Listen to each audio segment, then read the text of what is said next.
آسیہ بیگم کی بات پر روتے اور ہنسی چھوٹ گئی۔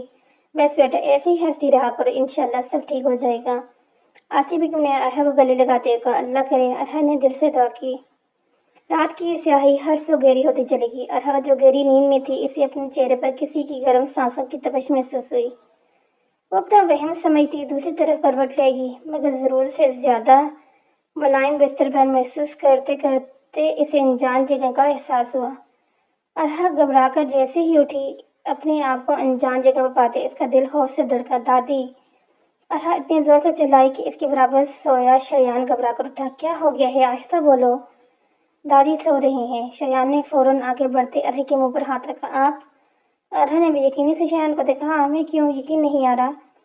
شایان نے مسکرا کر کہتے ارحا کو جھٹکا دیا کہ وہ اس کے سینے سے آ لگی۔ طلاق دینے آئے ہیں؟ ارحا نے سر درجے پوچھا۔ استغفراللہ، شوہر کو دیکھ کر کوئی ایسی بات کرتا ہے؟ شایان نے فوراً کانوں کو ہاتھ لگایا۔ ڈرامے بازیاں بند کریں۔ اگر اس دن دادی آپ کو نہ روکتی نا تو میں آج آپ کی زندگی میں نہ ہوتی۔ ارحا بیڈ سے اترتی روتی ہوئی صوفے پہ جا کر بیٹھی۔ جانتا ہوں، اس لیے دادی کا ڈھیر سارا شکر ادا کیا میں نے کہ شایان شرارت سے کہتا ارحا کے سامنے گھٹنوں کے بل بیٹھ گیا۔ ارحا کا چہرہ آنسو سے تر ہو چکا تھا۔ آئی ایم سوری ارحا، میں نے بہت دکھ دیے ہیں تمہیں۔ شایان سوری سے کہتا اپنے کانوں کو پکڑ گیا۔ مام کا چھوڑ کر چلے جانا، ڈیڈ کا دوسری شادی کرنا، کئی سالوں تک تو وہ مجھے ان کی نفرت کی وجہ بھی نہیں معلوم تھی، مگر پھر کالج میں ایک دوست نے سب کے سامنے میری ماں کی حقیقت بتائی تو میں ٹوٹ کر رہ گیا۔ اس دن کے بعد سے میں نے ڈیڈ سے بات کرنا چھوڑ دی۔ بہت اکیلا ہو گیا تھا میں، اور نفرت کرنے لگا تھا اپنی ماں سے۔ مجھے لگتا تھا ہر عورت بے وفا ہے، شاید اس لیے جب تمہاری طلاق کے بارے میں پتہ چلا بچپن کا ڈرامہ ٹریگر کر گیا اور میں نے وہ سب بکواس کی تم سے۔ گھر سے جانے کے بعد میں نے تمہارے بارے میں پتہ کروایا تو معلوم ہوا کہ ولید تم پر کتنے ظلم کرتا تھا۔ مجھے بہت شرمندگی ہوئی اپنے الفاظ پر، مگر میں واپس سے اس لیے نہیں آیا کیونکہ میں کامیاب ہونا چاہتا تھا، خود کو تمہارے قابل بنانا چاہتا تھا تاکہ تمہیں اچھی زندگی دے سکوں۔ گھر چھوڑنے کے بعد میں نے ایک دوست کے پاس رہ کر جاب شروع کی اور 1 سال اس کمپنی میں جاب کی، تب جا کر میں یہ گھر خرید پایا۔ شایان زمین پر بیٹھ کر ارحا کو اپنی کہانی سناتا بکھر گیا۔ یہ گھر آپ کا ہے؟ ارحا نے حیرت سے پوچھا۔ ہاں، دادی کی حویلی جتنا بڑا تو نہیں، مگر میرا ہی ہے۔ شایان نے نیم آنکھوں سے مسکراتے ہوئے کہا۔ نہیں تو یہ گھر بھی بہت اچھا ہے۔ ارحا نے مسکراتے ہوئے کہا۔ یہ گھر کہاں ہے؟ ارحا کھڑے ہوتے کھڑکی کے پاس کی۔ اسلام آباد میں۔ شایان کے کہنے پر ارحا کھڑکی سے باہر خوبصورت پہاڑوں کو دیکھنے لگی۔ واہ، مجھے پہاڑ ہمیشہ سے بہت پسند ہیں۔ ارحا نے مسکراتے ہوئے کہا۔ آئی ایم سوری ارحا، کیا تم مجھے معاف کر دو گی؟ شایان نے ارحا کو پیچھے سے اپنے حصار میں لیتے کہا۔ میری اس دنیا میں کوئی نہیں ہے شایان، میری نانی نے بہت امید سے مجھے دادی کے پاس بھیجا تھا۔ جب آپ نے مجھے چھوڑنے لگے تھے مجھے لگا میرا دم گھٹ جائے گا۔ ارحا کو اپنے گلے میں آنسو کا گولا بہتا محسوس ہوا۔ آئی ایم سوری، میں وعدہ کرتا ہوں تمہیں آئندہ کبھی کوئی دکھ نہیں دوں گا۔ شایان نے ارحا کے گرد حصار مضبوط کرتے کہا۔ اوکے، معاف کیا، پر وعدہ کریں ہمیشہ میرا خیال رکھیں گے۔ ارحا نے شایان کے حصار سے نکلتے اس کے سامنے اپنی ہتھیلی کی۔ وعدہ؟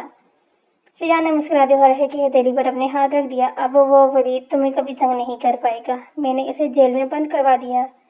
شایان نے ارحا کے گال کو سہلاتے کہا۔ سچ؟ ارحا کی آنکھوں کی چمک جیسے واپس لوٹ آئی تھی۔ اس پرانے والے گھر کا کیا ہوا؟ ارحا نے یاد آنے پر پوچھا۔ وہ میں نے ابرار کے نام کر دیا، ان ماں بیٹے سے بزنس نہیں سنبھالا، روڈ پر آ گئے تھے۔ اصغر لاشاری نے ان دونوں کا فائدہ اٹھاتے بزنس اپنے قبضے میں کر لیا۔ ان کے پاس رہنے کا کوئی ٹھکانہ نہیں تھا، اس لیے گھر میں نے انہیں دے دیا۔ ویسے بھی مجھے اب اس گھر کی ضرورت نہیں تھی، مجھے سمجھ آئی کہ جائیداد سے زیادہ رشتے اہم ہیں۔ شایان نے ارحا کو گلے لگاتے کہا۔ اچھا کیا، دیکھے گا اللہ تعالیٰ آپ کو اور عطا کرے گا۔ ارحا نے مسکراتے ہوئے کہا۔ شایان، ایک بات تو بتائیں، آپ مجھے لے کر کیسے آئے؟ مطلب میں تو سو رہی تھی۔ ارحا نے دل میں مچلتا سوال پوچھا۔ کیا مطلب کیسے لایا؟ یہ باڈی آخر کس دن کام آئے گی؟ خود ہی اٹھا کر لایا ہوں تمہیں، تو سو رہی تھی اور تو پتہ نہیں کیسا نشہ کر کے سوتی ہے، ایک بار تمہاری آنکھ نہیں کھلی۔ شایان نے اپنی مسکراہٹ ضبط کرتے کہا۔ اللہ، دادی کے سامنے آپ مجھے اٹھا کر لائے۔ ارحا شرم کے مارے اپنا چہرہ ہاتھوں میں چھپا گئی۔ تو کیا ہوا؟ اس میں اتنا شرمانے کی کیا بات ہے؟ بیوی ہو تم میری۔ شایان نے ہنستے ہوئے کہا۔ اوف، بات مت کریں آپ مجھ سے۔ ارحا منہ بسوڑتی واپس سے لیٹ گئی۔ لڑکی کتنا سوگی تم؟ شایان نے حیرت سے اسے دوبارہ سوتے دیکھ کر پوچھا۔ میری مرضی، آپ تو چلے گئے تھے، میں پہلے بھی سارا دن سوتی رہتی تھی، ارحل نے زبان چڑھاتے کہا۔ اب میں آ گیا ہوں، اسی لیے اپنی نیندیں غائب کرو۔ شایان کی طرح کو گدگدی کرنے لگا، جس پر پوری کمرہ شایان کی ہنسی اور ارحل کے چہنے سے گونج اٹھا۔ کیسا لگا آپ کو یہ اسٹوری؟ مجھے کمنٹ کر کے ضرور بتائیں۔